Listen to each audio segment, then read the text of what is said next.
साथियों, आज के इस वीडियो में हम लोग चर्चा करने वाले हैं भारत और चीन के बीच हुए पेट्रोलिंग समझौते के ऊपर। दरअसल भारत और चीन के बीच वास्तविक नियंत्रण रेखा यानी कि LAC पर पेट्रोलिंग समझौते के बाद चीन के विदेश मंत्रालय ने कहा कि हम अपना सीमा विवाद मिलकर सुलझाएंगे। वहीं दूसरे तरफ Indian army chief general Upendra Dwivedi ने इस समझौते को अच्छा कदम बताया, लेकिन साथ ही उन्होंने ये भी कहा कि सबसे पहले दोनों देशों को दोबारा विश्वास पैदा करना होगा। इसके लिए सैनिकों का एक दूसरे को देखना और बातचीत करना जरूरी है। पेट्रोलिंग के जरिए इसके लिए सही माहौल मिलेगा। भारत और चीन ने एक दिन पहले यानी कि 21 अक्टूबर को पेट्रोलिंग पर सहमति जताई थी। विदेश मंत्री एस जयशंकर ने कहा था कि भारत और चीन में सीमा पर पेट्रोलिंग सिस्टम को लेकर समझौता हुआ है। इससे पहले मई 2020 में गलवान घाटी के टकराव से पहले की स्थिति वापस आएगी। यह एक सकारात्मक कदम है। भारत और चीन के बीच समझौते होने के बाद army chief general Upendra Dwivedi ने कहा कि हम दोबारा भरोसा हासिल करने की प्रोसेस में हैं। इसमें वक्त लगेगा। सेनाओं का पीछे हटना,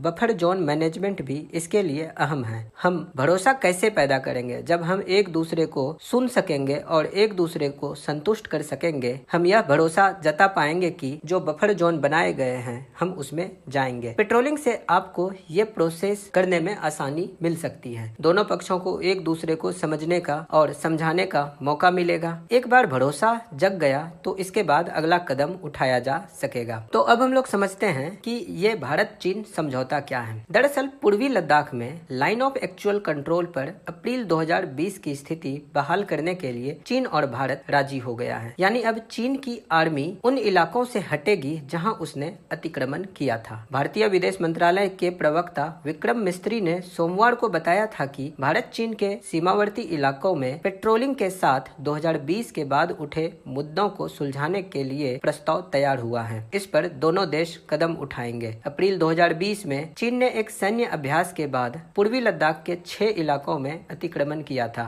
2022 तक 4 इलाकों से चीन की सेना पीछे हट गई। दौलत बेग ओल्डी और डेमचोक पर भारतीय सेना को पेट्रोलिंग नहीं करने दी जा रही थी। अप्रैल 2020 में एक सैन्य अभ्यास के बाद चीनी सेना ने पूर्वी लद्दाख में कम से कम 6 इलाकों में अतिक्रमण किया था, लेकिन 2 साल बाद चीन की PLA 4 स्थानों से पीछे हट गई थी। दौलत बेग ओल्डी और डेमचोक के फ्रिक्शन पॉइंट्स पर गश्त को लेकर सहमति नहीं बनी थी और भारतीय सेना को कई इलाकों में रोका जा रहा था। अब भारत सभी जगह पर पेट्रोलिंग कर सकेगा। 1 अक्टूबर को भारत के आर्मी चीफ उपेंद्र द्विवेदी ने कहा था कि चीन के साथ भारत के हालात स्थिर हैं, लेकिन ये सामान्य नहीं है, काफी संवेदनशील है। चीन के साथ हमें लड़ना भी है, सहयोग करना है, साथ रहना है, सामना करना है और चुनौती भी देना है। उन्होंने कहा था कि भारत और चीन के बीच अप्रैल से अब तक कमांडर लेवल की 17 बैठकें हो चुकी है। इन बैठकों में हमने कई मुद्दों पर चर्चा करी है। दरअसल विदेश मंत्री डॉक्टर एस जयशंकर ने 12 सितंबर को स्विट्जरलैंड के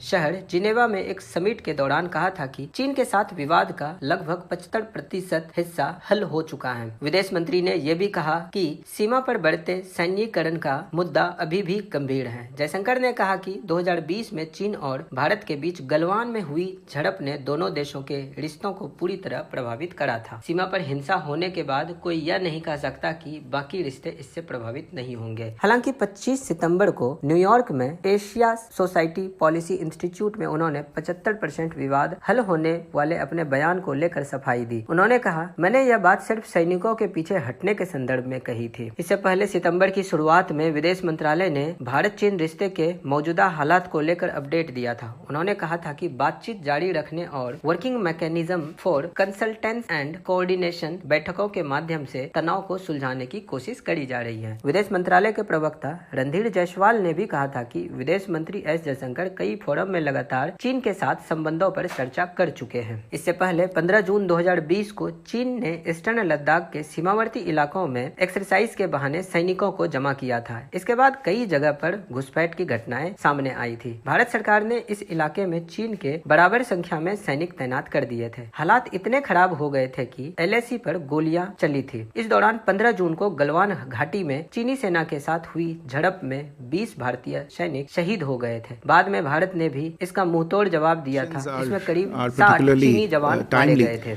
And in a sense, also appropriate that I have the opportunity now to share with you. I can share with you that over the last several weeks, Indian and Chinese diplomatic and military negotiators have been in close contact with each other in a variety of forums. And as a result of these discussions, agreement has been arrived at on patrolling arrangements along the line of actual control in the India-China border areas, leading to disengagement and a resolution of the issues that had arisen in these areas in 2020. And we will be taking the next steps on this. As far as the questions, 中印双方通过外交、军事渠道就中印边境有关问题保持密切沟通。目前，双方已就有关问题达成解决方案，中方对此予以积极评价。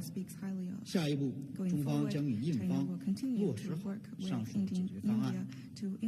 关于你提到的双边会见，昨天我也回答了相关的问题，如有相关的消息，中方将及时发布。